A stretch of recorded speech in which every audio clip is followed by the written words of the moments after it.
A drug prevention group has received a state grant to help with its fight to keep young people safe from both gun violence and opioid abuse. A break from the rain today across East Alabama, but more wet weather is straight ahead. We'll have the complete 7-day forecast coming up. One local school dominated on the courts last night, and we have highlights and interviews in sports. EAN Local News starts right now.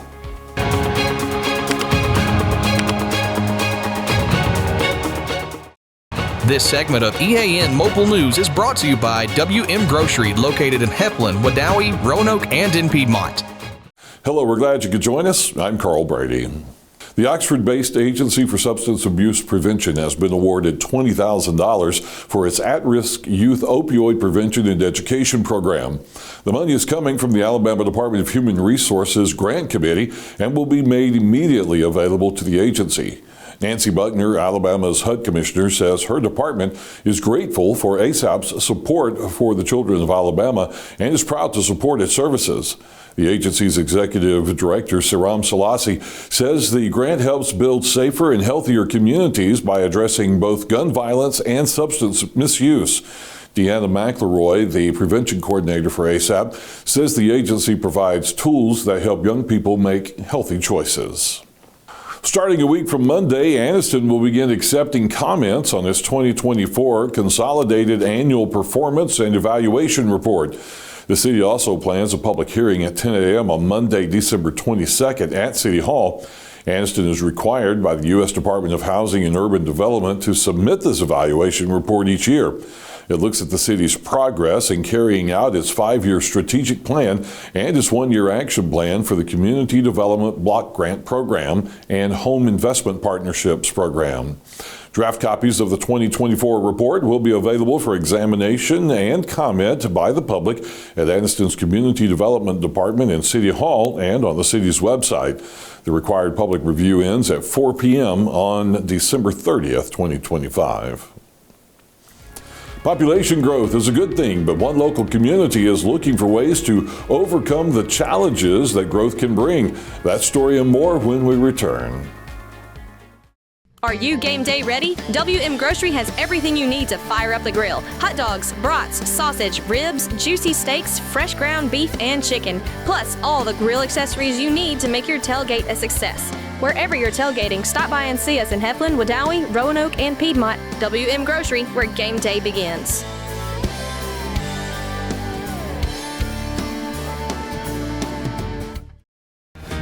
Life doesn't stop for car service, and now it doesn't have to. With the Ford Mobile Service Van from Buster Miles Ford, our certified technicians come to you for oil changes, brake service, tire rotations, battery tests, and more.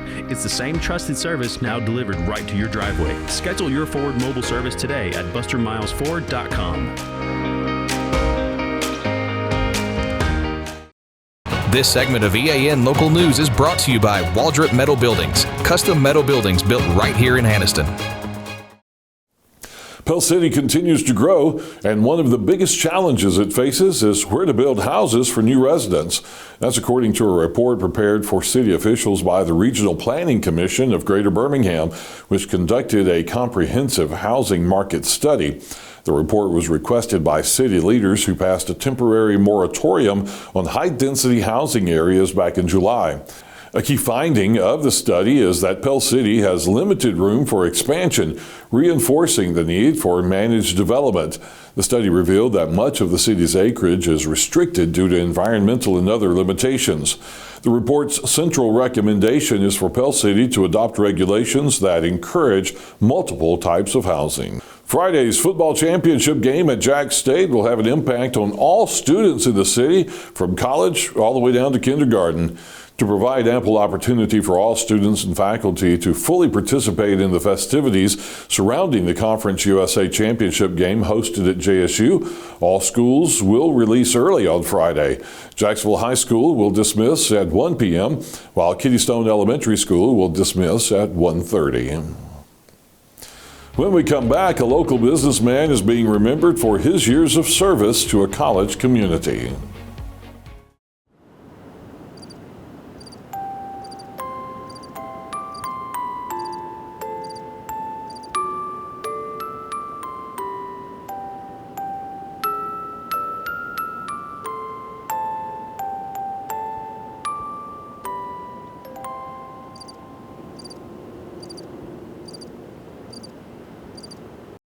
When you need a boost, whether you're training hard, recovering from a long week, or just looking to feel your best, Good Hydrations by Cares is here for you. Our skilled team delivers safe, customized hydration infusions, monitored from start to finish, with telehealth access to Dr. Sneed and the physicians at Cares Primary Care Direct and Cares Medical Clinic for added support. Choose from a full range of options: immunity, anti-aging, recovery, energy, and wellness maintenance, all tailored to your needs. Appointments are required, but same-day scheduling is often available. Visit us at 1330 Layton Avenue in Anniston, or let us come to you with mobile hydration services. Good Hydrations by Cares, keeping you energized, hydrated, and feeling great. This segment of EAN Local News is brought to you by Oxford Lumber. Come visit us at any one of our 5 locations in Oxford, Roanoke, Talladega, Jacksonville, and Lincoln. Jack State Trustee Emeritus Bob Kennemer is being remembered today as one of the university's most loyal supporters for almost 7 decades. Kennemer, who died Sunday morning, enrolled at Jack State in September of 1955 and served as president of the Student Government Association. As a student, he led the fundraising effort that reestablished Jack State's baseball program. Current JSU President Don Killingsworth says Kennemer truly loved Jacksonville State, and it was shown in the way he supported its students, programs, and the people who make it a special place. Kennemer had a successful career in insurance and real estate development, and in 1980 he was appointed to the Jacksonville State University Board of Trustees, where he served for more than 26 years. He was a founding member of the JSU Foundation Board and served on the South Trust Bank Board of Directors. The university honored him and his wife Lou with the naming of Kennemer Hall, and in 2006 he received an honorary doctorate from JSU. A celebration of life and reunion of friends will be held next Tuesday at 3 p.m. at the Stone Center on the Jack State campus. The Calhoun County Emergency Management Agency reminds residents to be prepared for an extended cold spell. Although today was mostly cold and dry, it was only a brief break between weather systems. The EMA suggests that homeowners make sure their outdoor pipes are drained, their pets are kept inside, and their home heating systems are being used safely, and remember to check on neighbors as well. Speaking of the cold, John Holder is standing by with a chilly weather forecast. Carl, indeed, chilly weather and wet weather. That's not a good combination, but that's what we've got coming over the next couple of days here to East Alabama. We'll detail the forecast next.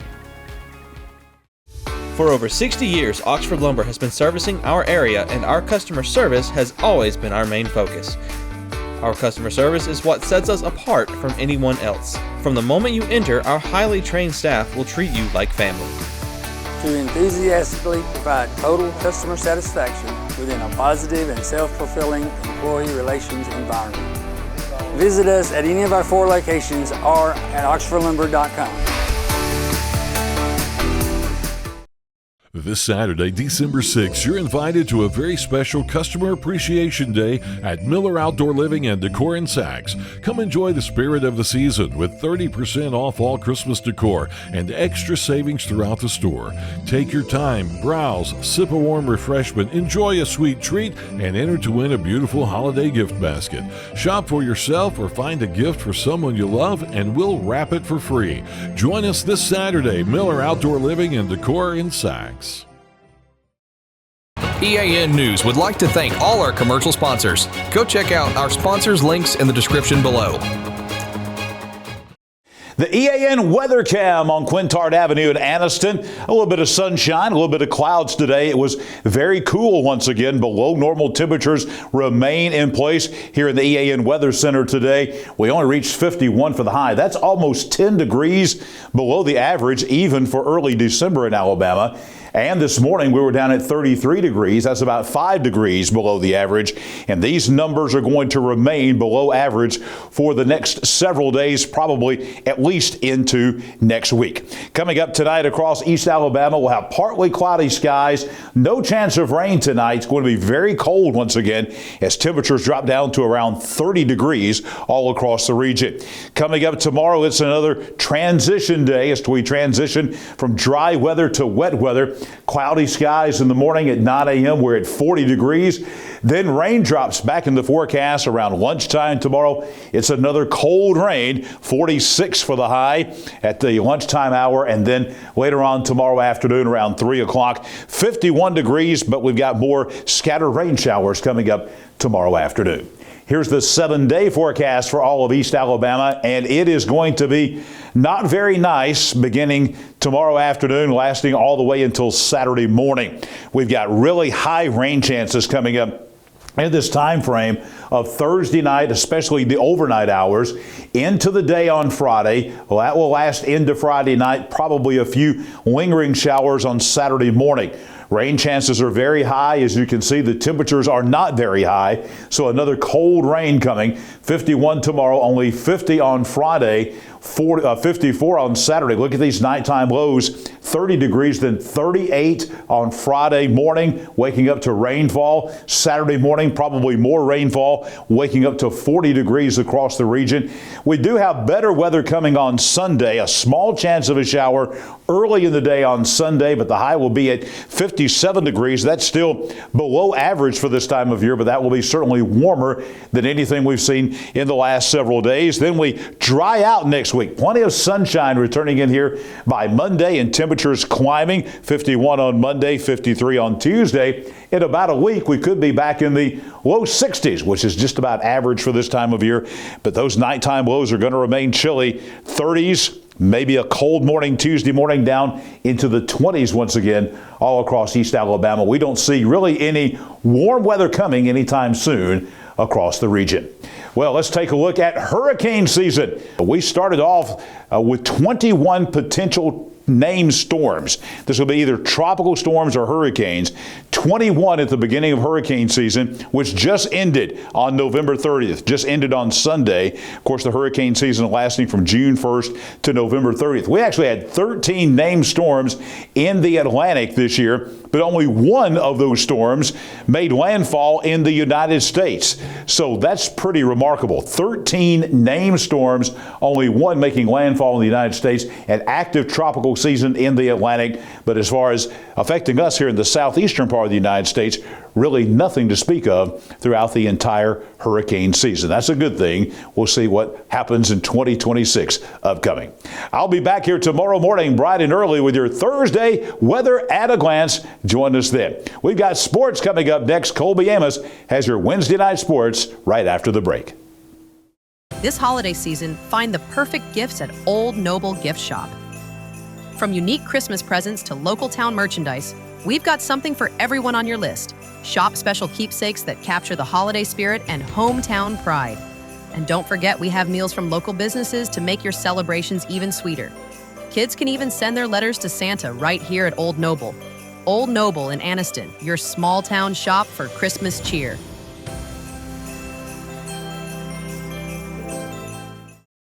Glencoe basketball picked up a pair of dominant victories last night as girls and boys teams rolled past Ohatchee.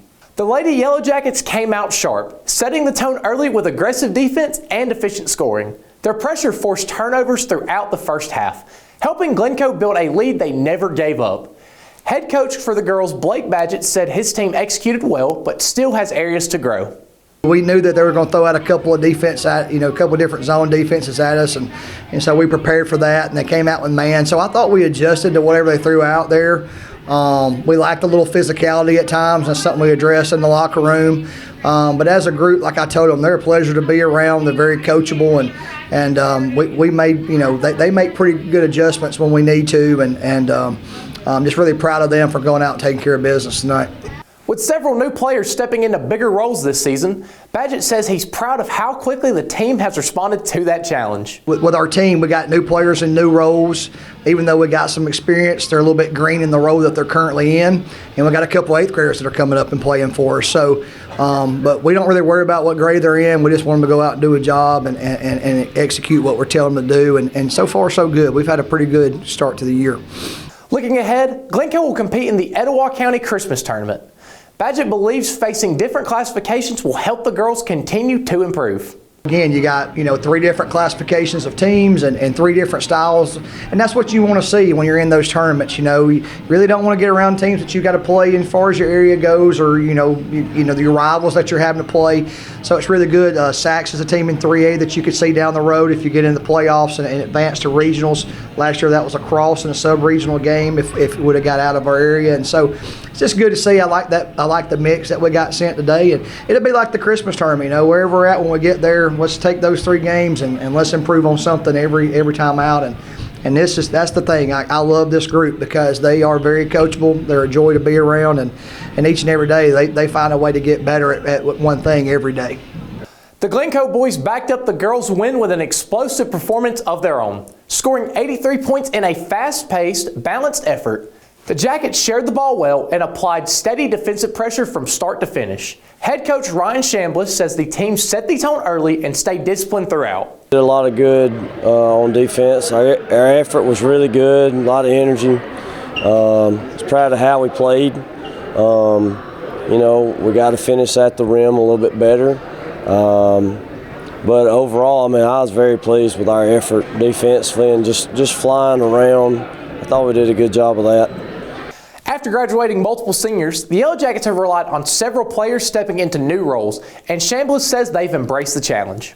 And I think Jace and Bryce and Jalen and Grant, and then we've kind of had a mixture of Davis and Levi, Juju, Montrez. We've had a mixture of several guys kind of fill in there that all played last year, and so they've got some experience.